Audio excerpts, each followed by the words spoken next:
Week 11 is so close to being in the books, and what a week it is, which means we are one step closer to the fantasy playoffs. And if you are going to bring home that title, you need to be getting your waiver wire claims right. In this video, I've got 8 waiver wire claims for you who are going to help you bring home that title and bring home that bacon. Let's get into it. My priority waiver claim for this week is someone that you need to check if they have been dropped. And in a lot of leagues, especially 1QB leagues, chances are he was.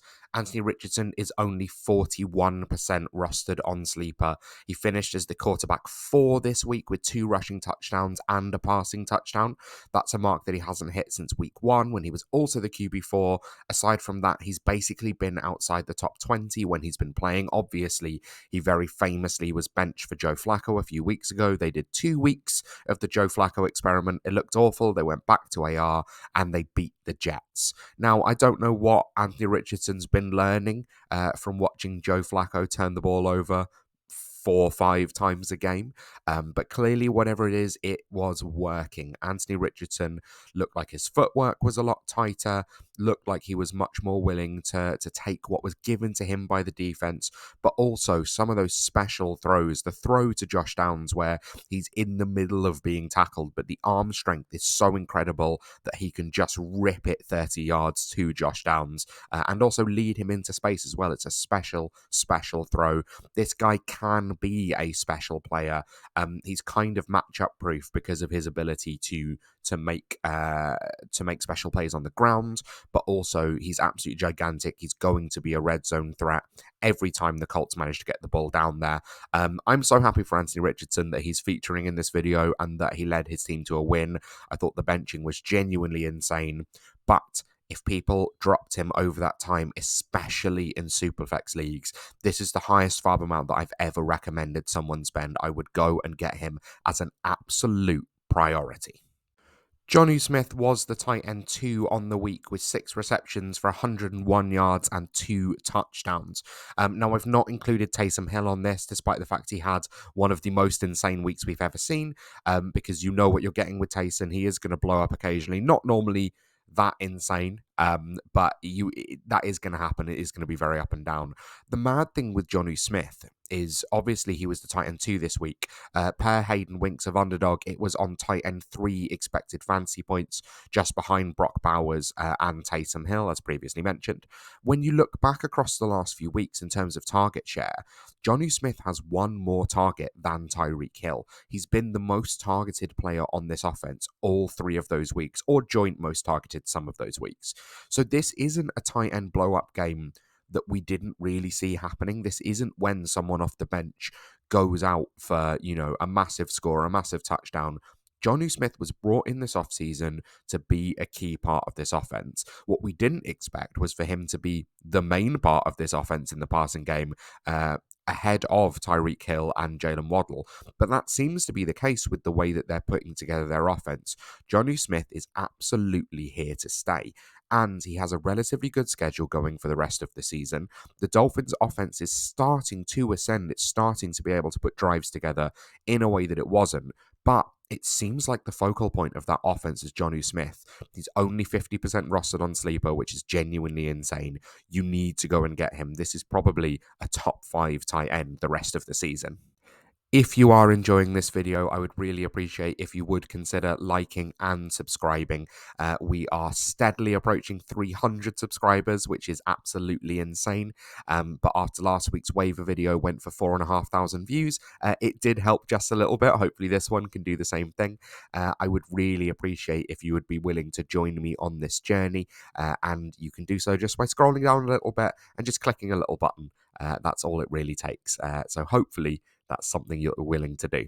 But let's crack on with our next waiver wire claim, which is a running back with some interesting upside.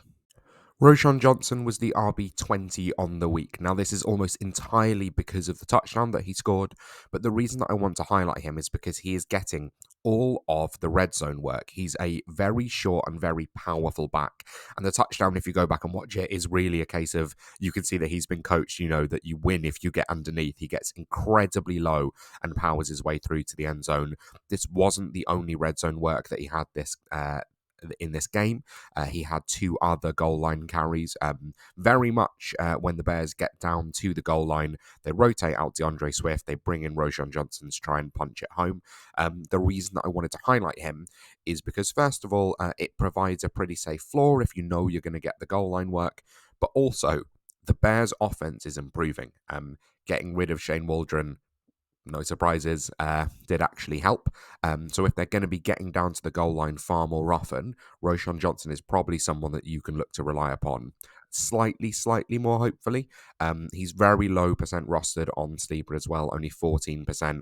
So if there's injuries down the stretch that you're worried about, or if DeAndre Swift gets injured as well, this is a player that you could start and has great touchdown upside on a week-to-week basis.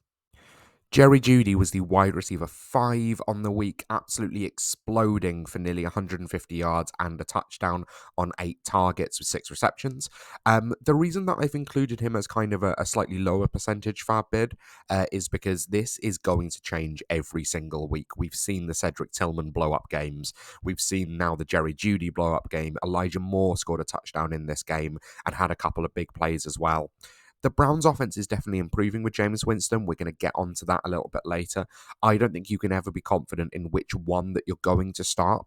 But this, and actually similar to another player that I've got later on, is someone that if you are really struggling in a matchup, you are projected to lose by a fair amount, you can throw in Jeudy or Cedric Tillman or Elijah Moore. I think they're all sort of in relatively the same tier at the minute, despite the fact that Jeudy just had the gigantic game. You can whack them into your lineup in the flex spot, and there's a chance they can go off for sort of 25, 30 points, which is an upside that a lot of players you'll get off waivers aren't really going to have. I think the other point here with Jeudy is that you can feel more confident to start him week in, week out. Jameis is going to chuck it. They are playing some very hard defenses coming up, maybe the 2 hardest in the NFL, in Pittsburgh and Denver in the next couple of weeks. But I wanted to make sure that I included Jeudy in this video, partly just to give props to the incredible performance that he had just last week. Kendrick Bourne, there's a name I didn't think I'd be saying in the year of our Lords 2024. He was the wide receiver 16 on the week, 5 targets, 5 receptions, 70 yards against the Rams defense. The Rams got that dub. But Kendrick Bourne was the most targeted Patriots wide receiver on the offense. This is an ascending offense. I've spoken about it in previous videos. Drake May is absolutely fantastic, or is on the path to being an elite quarterback, and you want the players that he's going to target. Kendrick Bourne brings something slightly different to the other wide receivers in the offense, being more of a yak threat as well. And I think he's someone that you absolutely can throw into your lineups. Very different to Jeudy and the player that I have after this, in terms of I think he's more of a safe floor than a high ceiling. But definitely someone, he's so available on waivers. He's only 3% rostered. And I think you can trust him going ahead with the rest of the season. The next few games are relatively easy in Miami and Indianapolis. So I definitely think this is someone that you can probably throw into your lineups as a flex play if you're desperate, and just rely on the fact that Drake May is going to get it done. Alec Pierce is the wide receiver 33 on the season currently, but when you look at his weekly finishes, he has been the most inconsistent wide receiver in the NFL. Started off as wide receiver 10, then wide receiver 20, 70, 98, 11, 69, 96, 52, 9, and then 38 this week. It's so up and down for Alec Pierce. There's a reason that I've chosen the photo that you can see next to me, where he has a defender draped all over him. No wide receiver in the NFL has a higher percentage of their targets contested than Alec Pierce. He is exclusively being used as a deep threat. It matches up so well with Anthony Richardson's skill set, though, and he can win deep down the field. We think it's pretty unsustainable. It's probably not going to continue. But in the next few weeks, especially against the Lions, actually, where they're going to have to throw for it to try and keep up with that offense, Alec Pierce is just, I need to win this week, and I don't have a hope in hell if I start players with safe floors. I'm going to have to throw a ceiling outcome into there. Alec Pierce has an incredibly high ceiling outcome. We've seen him, he started off week 1. He only had 3 targets, but he had 125 yards and a touchdown. Like, we've seen him do this. Again, week 5, 3 targets, 134 yards and a touchdown. Week 11 just gone, 3 receptions, 74 yards. Like, This is a guy who is just burning deep down the field, and Anthony Richardson is 100% willing to sling it. So if you are desperate, and I mean desperate, Alec Pierce is someone that you can throw into your lineup, and he can win you a week. He can also lose you one, though, so don't trust it too much when it comes into the playoffs.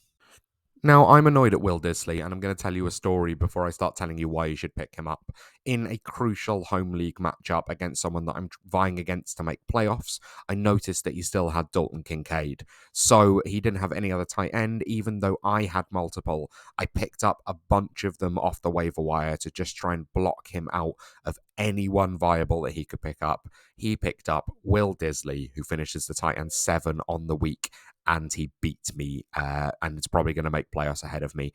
Will Disley, yeah, tight end 7, 6 targets, 4 receptions, and a touchdown.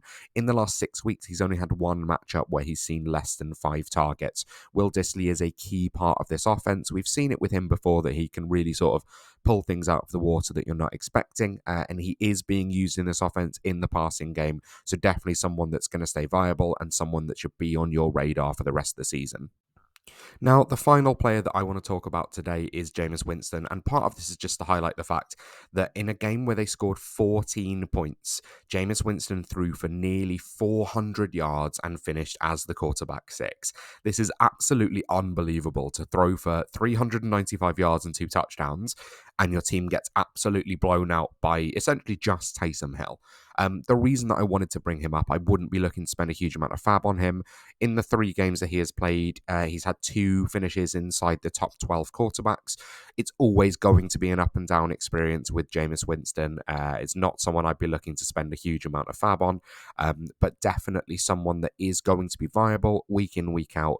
As I said earlier when I spoke about Jeudy, Pittsburgh and Denver in the next couple of weeks, that is an incredibly hard matchup. The Steelers in the last couple of weeks have shut down Jaden Daniels and Lamar Jackson, and I think they're going to eat Jameis Winston next week. So not someone I'd be looking to start next week, but definitely seems relatively matchup proof, even in games when they're losing, just because he's willing to chuck it. So someone that you can, again, throw into your lineup. The theme of this week's episode is throw up a prayer. Which is what Jameis Winston is absolutely willing to do week in, week out. So that is going to do us for today's episode. There are my waiver claims that you can go and pick up with some incredibly high upside picks in there. Feel free to leave a comment down below if you want any help with players that you can drop or any start-sit decisions going forwards. As you'll see if you watch any of my other content, I will answer every single comment that I get down below. Have a great time. Hope you are successful in all of your waiver claims and successful in your life. And I will see you in the next one.